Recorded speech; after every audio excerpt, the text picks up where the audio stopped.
Well, let me show you how extreme is these right wingers. Downplay, dismiss, and try to brush it off. Transgender people getting murdered. We're right here. Right wing Brits shamelessly co-op trans girls murder. Yeah. Just like when I did my story about transgender teenagers getting killed at alarm rate, sometimes by their parents. Well, a fellow cock would just pass it off like nothing. Then he bitch mouth like, "Oh, she even did another video about teens." No, it's a new story. We'll be talking about the knife statistics and more young people, particularly being stabbed in this country than ever before. And now there's another case up in Warrington, not a million miles away from you. Okay, before we finish the rest of this clip, I need you all to understand that the literal child that was brutally murdered in this story is... Let me stop that for a second, before we break it down even more.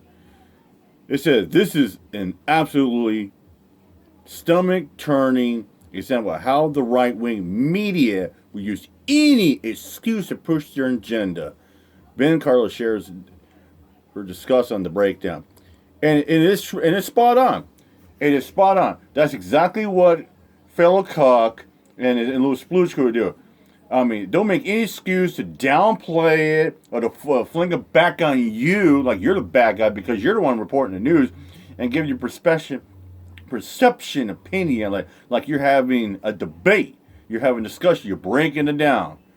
Yeah, and they're going to downplay it. Like, fellow Cock goes around sitting and say we should abolish and ban LGBTQ community, that we should ban same-sex marriage, but he's going around saying, "Oh, we should push for more free range and gun, like there should be no gun control. There should be more police officers out there." I mean, it's crazy. Listen to this. Is a trans girl who was murdered by two of her classmates. Emma Fortune, apparently, I think is the name of the... Brianna Gay is the girl's name, stabbed to death in a village park. I mean, there was an incident, not a particularly bad incident, not far from where my kids live, which is a very leafy sort of village in Sussex. I mean, this is going on all over the place now. It is because, unfortunately, crime as you and I would recognise it is not a priority of the police. Yeah.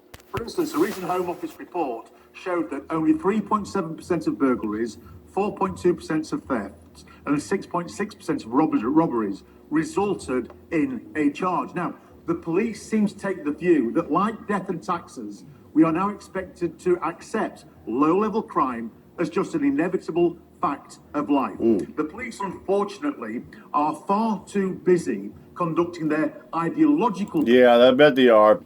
It says, lawless Britain. All types of theft see dramatic rise despite police pledge to curb violence. Yeah. It's not over here in the States, it's over in the UK as well, in Great Britain over there. That crime's rising, and like the cops just don't give a fuck about the real crimes out there. All they want to do is harass and bully people like that for the stupidest shit because somebody looks suspect or people stand up for the rights. Yeah, we're standing up for rights against fucking tyranny. It's called accountability and transparency. Policing to crack on with the rough and dirty business of dealing with crime.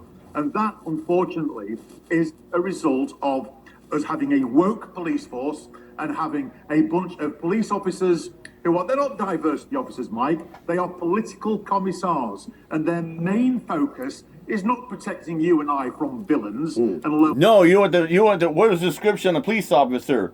To protect and serve the community. What are the police officers? Peace officers. That's what they are. Level theft and mid-level crime. They're interested in pronouns, they're interested in promoting Black Lives Matter, and they're interested in cracking down on any form of... Yeah, when Black Lives Matter, guess what the police did? They combated with their own agenda called Blue Lives Matter. It was to combat. Black Lives Matter was formed when George Floyd and Breonna Taylor was killed in the hands of the cops. That's why we've been trying to pass a law, the George Floyd law, the policing laws right there. But unfortunately, it's fallen short to Congress. So this clip is deeply, deeply shameful. It speaks to just like the unbelievable amount of hate that must exist in the hearts of these transphobic people. Because fundamentally, how do you take a story about a young trans girl being murdered by her classmates and then turn it into some story about how you think the police are... I know. How does he turn around? This poor girl was murdered by And you get these transgenders going to be killed out there, something about parents, because you can't, it's like you people just can't wake up. They just can't embrace, accept the person for they are. And these motherfuckers want to twist around and say, oh, by the cops, oh, blah, blah, blah, blah, blah, the cops, oh, by the blah, blah, blah. That has nothing to do about the fucking cops. You stupid fucking bloody Brits. Man, it's just crazy. You think that's what it is? Right-wingers want to fucking pass a buck and the blame on somebody else. Woke, especially considering the fact that so far everybody is sort of rushing to say, oh, there's no evidence that this is a hate crime. There's not really anything to say this is a hate crime yet. And yet, everything around the situation very much makes it seem very clearly to be a hate crime, which makes it seem like the police are not interested in enforcing some sort of woke agenda, but in fact are in many ways doing quite the opposite and trying to downplay the transness of the victim, because fundamentally in the UK as well as in the United States, people don't want to accept the real material reality of how transphobia affects trans people. They don't want to talk about the fact that both suicide rates and murder rates against trans people are incredibly high. And it is specific. It's not only that it's incredibly high, like, about suicide rates and murder rates. It's the fact, that the murder rates are an alarming rate, which I just broke down and discussed that the other day. And fellow cuck had to take cheap shots and take a swing at me because of that, and I kind of felt the spirit in me. Sometimes when you're talking political, you feel spirit. It's not about being political, about being right. It's about spiritual, because you feel for these people. It doesn't matter. It's their soul, their body. It's not about whether their sexuality, their preference like that. And so what if I said, oh, maybe my next lifetime I'll come back as a girl, maybe I'll come back as a dog, maybe I'll come back as a... Who cares? I was just getting a fucking opinion. And fellow cuck will go, fuck you. If I say, fellow cuck, you're going to come back probably down as a fucking catfish, or a trout, and you're probably going to someone's dinner table in about 6 months in your next lifetime. Run with that one there, buddy boy. Specifically because we have so normalized this extremely vitriolic transphobia. And when trans people are the victims of a crime, very often their trans identity is completely erased. And then these people have the audacity to come in and say that the police are being too woke. And like, what's funny is their criticism of police departments is like a very real critique in the sense of like, yeah, police departments don't actually really solve crime. That's like a whole problem that exists with the entire policing system, both in the United States. It's not just about the fact that, about transgender. It's about the police department. A lot of times sometimes it takes years to solve, like cold cases. I mean, like, especially like sex crime, it takes like, it's called, they have to get evidence, DNA, and all that facto as well, too. That's why there's certain cases. The Lizzie Bomb case, that took, 15 years to finally solve that case. And the UK. Police are not really there to actually solve crime or keep people safe. They're mostly there just to protect the social order, which really just means like our capitalist systems. Well, yeah, it's just like the cops are, they're not out there to protect and serve. No, you get cops out there, it's all about, maintaining order and, restoring the peace. If it translates to arrest somebody to justify, because the cops want to maintain order. We got to keep the peace in the neighborhood. We're gonna charge this person because this person was standing up for his rights. The government and fundamentally oppressing marginalized people and upholding the power and privilege of privileged people. But that's not what these people are complaining about. They're not complaining about police officers not solving crime because they actually care about crime being solved. Because they know that the people that are most likely to be the victims of crimes are also the same people that are most likely to be victimized by the police as well. Yeah. And that is something that holds true both in the UK and the United States. Yeah. No, they have taken a story about the murder of a transgender child and twisted it into some sort of sick story about how they think the police are being too woke. That we're respecting the existence of trans people too much somehow. I remember a couple of months ago when it was Damar Hamlin. Remember, he got that concussion. He was in the hospital. He was cardiac arrest like that. I remember when he passed out and he was fighting for his life in the hospital. He had the same right ringers, the same people in the system line. They're like, well, and they're just licking their chops like, oh, I bet he passed out because he wasn't vaccinated. It's got to be the vaccination. It has nothing to do with about that.